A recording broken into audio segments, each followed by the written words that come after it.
Merry Christmas, everybody. I'm going to try to shoot this all in one take and give a little update on what the bus looks like and what's going to happen. Right now, I got my dogs, and we're cleaning out the storage unit because I put this thing, let's see, come on. I put this thing in a 15 by 50 foot storage unit. So I got all my tools back there, and essentially I'll just walk you through the floor plan. So you come into the bus. I'm going to leave the jet heater. I'm just kidding. But you come in, should be a couch, there. And then I bought these cabinets off Facebook Marketplace because I got it, I'm a guy, I got to see it before I build it.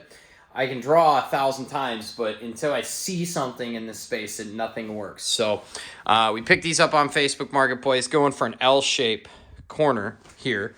And this will be about 5 feet, just under 4.5 feet of counter space there, with a bump out, probably an 18-inch cabinet there. Gives me about 36 this way. This is all undevoted desk space area, whatever you want to do. That'll, of course, swivel because it's not complete without a swivel. So, yeah, counter, kitchen, sink, stove, all that jazz right there. Couch, great. You walk back, everything behind this will be raised up. These are just boxed in wheel wells to mock that up. So raised up there, refrigerator here, Chevy right there, refrigerator here, dead space, maybe a closet, maybe something, maybe bump the fridge back, put a wood stove here. I still have some space. This is kind of realistically, the couch starts right about there, almost. Dead space. And then here's the whole bathroom setup. So I had a really hard time. I had a really hard time figuring out how to design this space because of the wheel well and because of the idea of having the gray tank centered in between the two frame rails. There's a frame rail there and a frame rail there. I want to put the gray tank in the middle. If I take a side note here, the coolest thing to do, if I was a really, really cool guy, and I wanted to weld a lot more, what I'd really do, you put your seatbelts on, is I would cut the door out. I'd delete the door there, and I'd put the door right here. But the reason I mention that is because if I did that, then the fuel tank, which is right here, would have to go between the center frame rails back there behind the axle. I can't put them over here because later. I can't put them over. So I'd put it there. This is so hard for my brain. I'd put it there, and then I'd have a center door and a 7-foot couch going forward to here. Now, seems like a great idea, but on a front mount, front dog nose, Chevy nose bus thing, it doesn't necessarily need to do that. So I haven't 100%, I don't know yet. I've thought about it and then thought about it again. It'd be really cool. It'd be a lot of work. Anyways, I really struggled with the bathroom situation because I want a shower, and there's a couple different things you can do for a shower pan. You can do the oh my god, look at my schoolie build, I did tile floors. That's cool. You can do I get a custom shower pan made for $700 out of steel. That's also cool. But I'm broke and I don't have an Etsy or a Pinterest account or whatever the hell. I don't have a Pinterest account. So I'm not doing Infort tile because I'm not that guy. And I'm not going to pay somebody to fabricate a stainless steel pan for me. So I was looking at other options. There's a couple. I was going to use a mop sink that's over there. That was a good idea. But the problem is it was too tall. Then I bought a washing machine drain pan. It's about 22 gauge steel, and that would be 30 by 32. So there to about there, if that gives you good reference. So, because this right here, this is 24 by 36. So there you are, 24 by 36. You could bump it up, have it on the thing. Obviously, this is all raised floor, so the shower pan is going to be raised up. But then the hard part is, do you figure out, well, I put my shower pan there. Do I put my pooper right next to it? That's the size of a bucket, right? And so do you put that right there because that has to be on an outside wall, blah, blah, blah, blah. There's a lot of thinking involved in this stuff. And then does your drain go here? And the mop sink had a center drain. The washing machine pan, it's not quite right. So I have an alternative. It's a steel tray, essentially. That's 24 by 36 tray with no holes in it. I'm waiting for that to come from Bezos.com, and we're going to see if that works. If it does work, I'll tell you exactly what it is.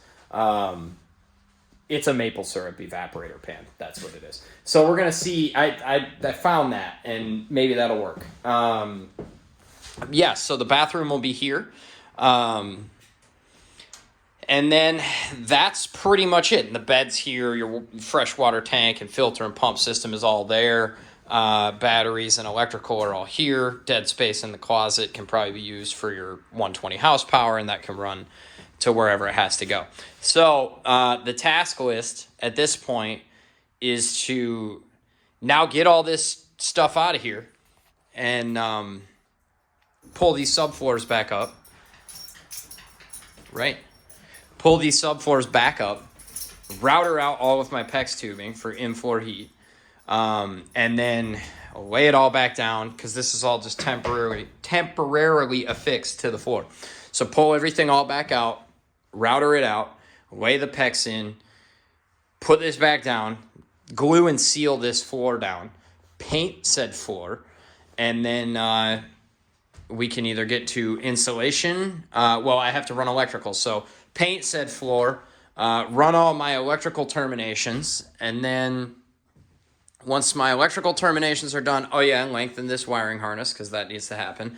Once all that's done, then I can insulate it. And then as far as the loft space, I get a lot of, what are you going to use this loft space for? And the answer is, I'm not really sure. I built it because I wanted to, and I thought it was cool. And it is cool.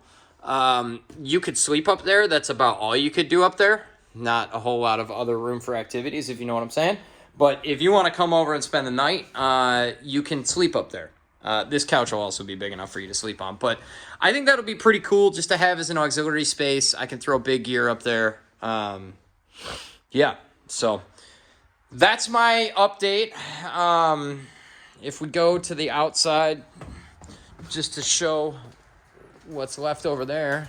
Dude, what are you doing? Just to show what's left over there.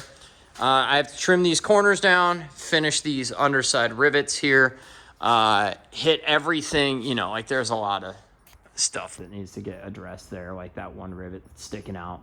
I have all of this stuff to do. The sealing of the outside, painting a couple of my welds, and also just for reference, the frame rails that I mentioned. When you look under here, it's kind of hard to see, but there's a frame rail there and a frame rail there. So if you can dial it into having your shower drain there, then you're a business. The rear's pretty much finished. I got to pull this window, this window, this window. Might leave those, not sure. Bed's going to be higher than that anyway. So probably going to pull all three of these windows realistically and figure out how to make this all work. And then I've thought about doing a rear deck extension as well. So there's still a lot of work to be done. Thank God I have this storage unit. Pretty grateful that I'm in a position in life to be able to do this and afford this. And if you are somebody who's provided me with the I don't know what I'm saying. I'm just grateful. I'm just very grateful that I have the skills, the ability, the tools, the financial pad, all that to be able to do this. And of course, I'm grateful for these two shitheads right here. So that's where it sits right now, and just working slowly but surely on it. Merry Christmas.